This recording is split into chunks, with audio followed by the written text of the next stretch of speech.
I was kidnapped and held hostage by something inhuman. I remember the day my life took a turn for the worse.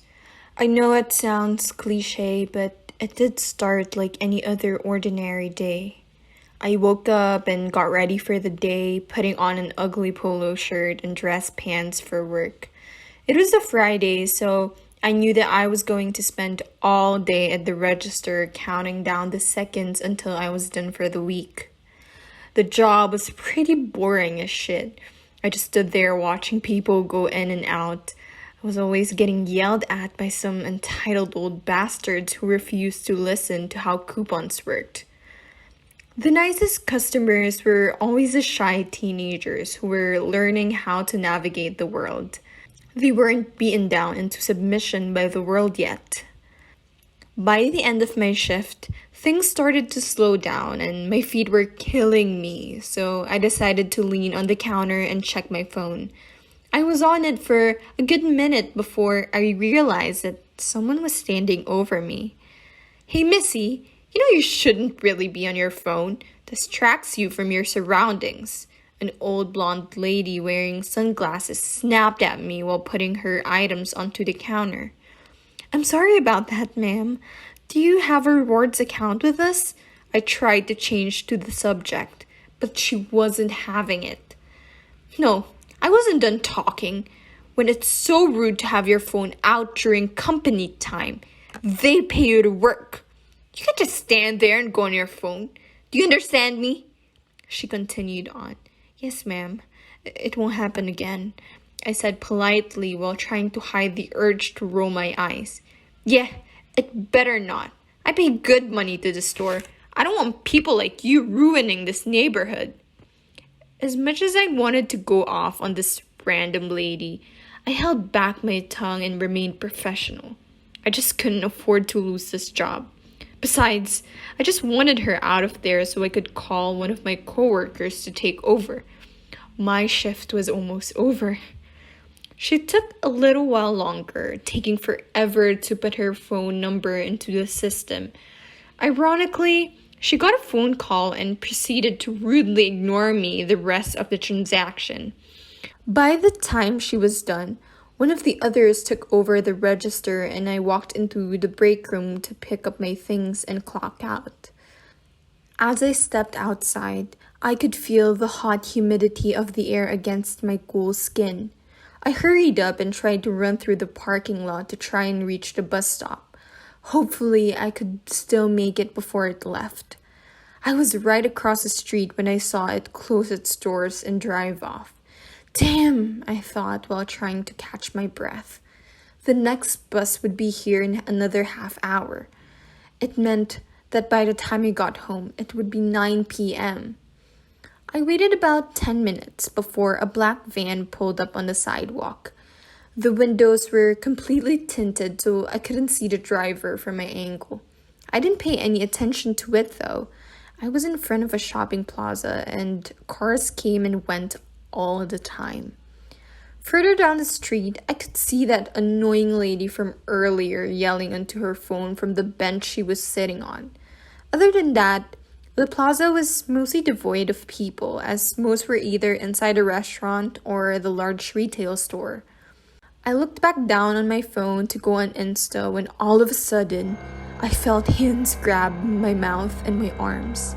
I bite down hard on the hand over my mouth and tried to fight the grasp, but I couldn't break free. Instead, I started screaming as loud as I could for help. I looked up for help to see that fucking woman still on her phone. Instead, she looked up at me and rolled her eyes as she went back to her conversation. Tears began to well up in my eyes as I felt a sharp prick against my neck, and I began to lose sensation throughout my body. My cries for help had now started to turn into incoherent slurs that probably couldn't be heard by anyone. Darkness took over as I lost complete sensation throughout my body. I later woke up in a grimy, damp basement to the sound of soft whimpers. I looked up to see that there were several other people in the same predicament that I was. They all had chains around their wrists and legs that were nailed to the wall. I tried to reach out to them, but I had chains on my limbs as well. I looked around to see that there were about 15 others, 9 men and 6 women, all different sizes, shapes, and from our clothes, different social backgrounds. I saw a man with a whole business suit. I wanted to cry out, but I was still groggy from whatever it was they injected into me. Hours went by and I could do nothing but wait. The gag around my mouth was beginning to feel gross. I wasn't sure what I was waiting for, to be honest. Part of me wanted to stay in there for as long as I could because I was scared my kidnappers would come in and do something to us. But another part of me wanted to confront them as to what they wanted. I just wanted to go home. I didn't understand why I was chosen. I didn't have any money. I was so deep in my thoughts that a sudden smell snapped me out of it. It smelled like an overwhelming sweet perfume. I looked up to see that the only door into this prison was beginning to open. I was in the far corner of the room, so I could see that the others began to whimper and cry out. The chains rattled as everyone began to move away from the door. The door opened and a single woman came through. She was thin, beautiful, and to be honest, she looked like she came out of a runway. It wasn't at all what I was expecting. For some reason, that unnerved me even more. She walked through the others and stared down the man in the business suit. "Honey, did you soil yourself? That's not very nice." She dragged out her words slowly in a condescending manner. The man struggled against his chains, tried to plead. The others began to close their eyes and some even began to pray. I could only watch in horror as her mouth began to open abnormally wide and a weird sucker-like thing shot out and attached onto his neck. He tried to struggle, but it was useless. Pretty soon, he began to go pale, and his body went completely limp, falling down onto the floor and leaning against the wall. My mouth went completely dry at the sight before me. What the fuck just happened? I looked around to see others struggle against their chains, trying with every fiber in their bodies to get away from that monster. She got up and began to walk towards the center of the room, stopping slightly to turn around and motioned her hands up. "My dears, I am so sorry you had to witness that. Please be patient with us as we dispose of the waste in the room. In a couple of hours, your dinners will be ready and you can get a good night's sleep." She gave her little spiel like she was addressing an audience in some theater or something. I only watched as she walked out of the room, leaving us behind with the man's body. A couple of minutes later, 2 men dressed in all black walked through the door and began to unchain the body. They dragged the corpse out, struggling to lift it. As they left, another man came through with a large cart full of food stacked up on top of it. He began to walk around, loosening up the bandages on our mouth so we could finally eat. One by one, he motioned us to stay still so he could quickly move on. He approached me, and I could get a better view. He must have been around his 50s. The skin around his eyes were wrinkly with old age. I could feel the warmth of his hands as he loosened mine up. I couldn't tell if he was human or not, but I chose to believe that he was. "I'm sorry about that. I'm just here because my family is being held hostage. I'm sorry, there's nothing I could do," he said in a quiet voice. "Please, just let us out of here. Please, I have money. I have a wife and kids. My kids are waiting for me." I just stood silent as I watched everyone around me beg and plead for this man to help us. But I knew deep down that he was in the same predicament that the rest of us were in. He left after a while, and the sound of a slight beep allowed us to move closer to the center of the room. Everyone quickly rushed up to crowd around the cart, and everyone began to pick out pieces of the food. I didn't have an appetite, but I'm assuming they must have been here way longer than me because they were devouring the cart. It was almost gross to watch. They reached onto the paper plates, grabbing the mashed potato and potato salad with their hands covered in dirt, blood, and whatever else they picked up. I was about to ask some questions when the beep went off again and our chains began to pull us closer to the wall. This time, two unfamiliar men walked through. One grabbed the cart while the other began to cover our mouths again. I leaned against the wall and tried to think about what I just saw. It didn't make any sense. How could 15 people go missing without anyone reporting it? Was it in the news and I just happened to miss it? No, surely. I would hear about it at work. Customers talk all the time. The only people that would declare me missing would be at my job, and today was either Friday or Saturday, and they wouldn't know until I didn't come in on Monday. I tried to shut my thoughts off as I leaned against the wall. I must have been out for a couple of hours before I woke up to the sound of the door slamming wide open. This time, the woman came through the door with a bunch of guards with guns trailing her. My loves, guess what? We have a party. My guests will be here in a matter of hours and they demand a feast. So, all of you will get a chance to join us. She squealed excitedly.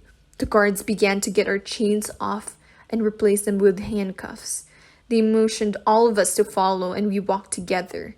She moved through the dark hallway excitedly and went through a door that led up to some stairs. She ran up the stairs and opened the door, revealing a well-lit hallway. We walked through and I saw that it seemed like everything was decorated in a tacky fashion. Random gold-coated objects located everywhere and the most tasteless sculptures everywhere. It was like someone just went around and bought the most expensive things and stuffed them all around the hallway. All right, you will each be assigned a room and change into a corresponding outfit. Don't be too long, she instructed before heading off. The guards separated us one by one and took us into our assigned rooms. The guard assigned to me couldn't have been older than me, but he seemed completely focused on making sure I followed him.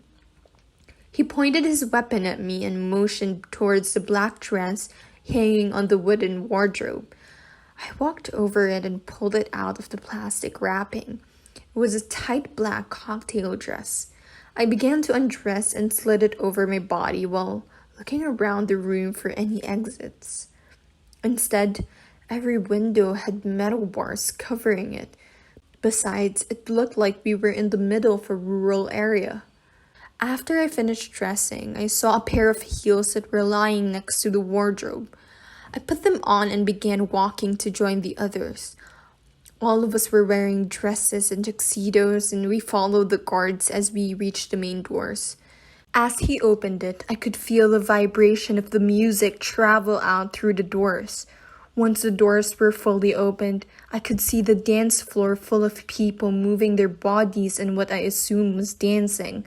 It looked like a regular nightclub, but I could see the various bodies of several victims laying around the edges of the walls. The guards began to leave while the woman walked over to us. I'm so glad you guys could make it. Go on, mingle. She waved her hands towards the dance floor before walking away. We all stuck together, but a couple of those things walked over and picked out 3 of us. The man who talked about his kids tried to struggle as he was pulled away by 3 women who began to feed on him. He didn't even stand a chance before his body went limp as well. I didn't get a chance to see who else got taken, but I'm sure the same fate awaited them. The loud music, smoke, and the sound of people laughing was disorienting me to the point where I couldn't concentrate on my surroundings. I tried to find an exit, but it was so packed that I was scared I was going to be lost in the crowd of those things. I felt like a fish in a tank full of sharks. Every time we moved, more and more of us were being picked out by the crowd. Eventually, it was down to me and 5 others. I felt a hand grab my arm and an old man tried pulling me away. I tried to pull my hand back, but he was so forceful that I felt my arm beginning to bruise up. One of the others tried to pull me back, but he was limited by his handcuffs. Just as I thought that I was a goner, we began to hear the sound of glass breaking and large smoke clouds began to fill the room. I began to hear screams coming from all around me and I was about to make a run for it when I heard gunshots coming from all around me. I ducked and kept my head low on the floor while covering my ears with my hands. In all that chaos, I lost track of everyone else and I ran and hid near one of the corpses. It must have been at least half an hour before I heard the sound of several footsteps and the sound of several radios. No, there weren't any survivors. The rest of the team is trying to round up the guilty parties, but their guards did a good job of covering their asses. They all got away. Do another sweep of the area. We think they had a secret entrance underground.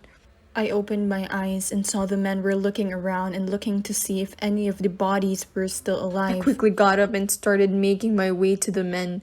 Please, help me. I trembled while trying to maintain my composure. Ma'am, are you hurt?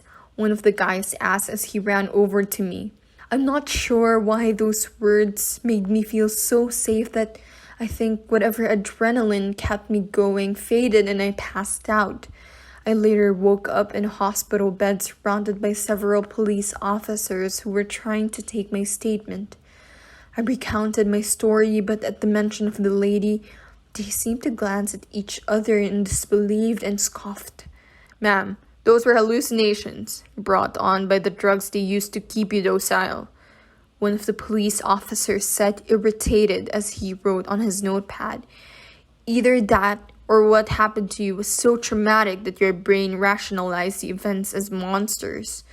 We have evidence that it was a human trafficking by a gang organization. I looked around as they kept shoving these blatant lies down my throat. I knew what I fucking saw, and it wasn't a gang organization.